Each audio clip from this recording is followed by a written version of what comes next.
Hello everyone, আজকে recipe chicken Patiala. খেতে just অসাধারণ লাগে। সবার প্রথমে মাংস, তার মধ্যে 3 থেকে 4 চামচ টক দই, আদা রসুন পেস্ট, গোলমরিচের গুঁড়ো, লবণ দিয়ে ভালো করে মেখে রাখতে। ভালো করে মাখা হয়ে গেলে 15 মিনিটের জন্য ঢেকে রাখতে হবে। এরপর গ্রেভি বানানোর জন্য একটা কড়াইতে তেল দিয়ে তার মধ্যে গোটা গরম মশলা, এলাচ, লবঙ্গ, দারচিনি, তার মধ্যে পেঁয়াজ, কস্তুরি মেথিটাকে ভিজিয়ে রাখতে হবে।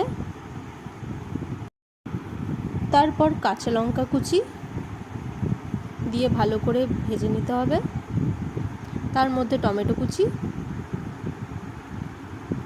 স্বাদ মতো লবণ দিয়ে আবারও ভালো করে নেড়ে ভেজানো কস্তুরি মেথিটাকে দিয়ে ভালো করে নেড়ে নিতে হবে। তারপর মাংসটা দিয়ে নেড়ে নিতে হবে। ভালো করে কষিয়ে নেওয়ার পরে একে একে ধনে গুঁড়ো, জিরে গুঁড়ো দিয়ে ভালো করে কষিয়ে নিতে হবে।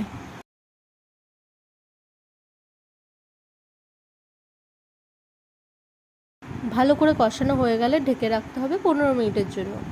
15 মিনিট পরে খুলে দেখতে হবে। দেখুন, জল না দিয়েও কতটা জল বেরিয়েছে।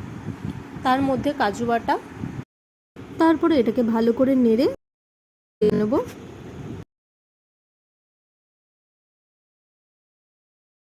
একটা প্যানে তেল, সামান্য মৌরি, ক্যাপসিকাম, পেঁয়াজ, একটা শুকনো লঙ্কা দিয়ে হালকা করে ভেজে নিতে হবে। খুব বেশি ভাজার দরকার নেই। তারপর এটাকে চিকেনের মধ্যে দিয়ে দিচ্ছি। ভালো করে নেড়ে 5 মিনিট মতন ফুটিয়ে গ্যাসটাকে অফ করে দিলে রেডি আমাদের চিকেন পাটিয়ালা।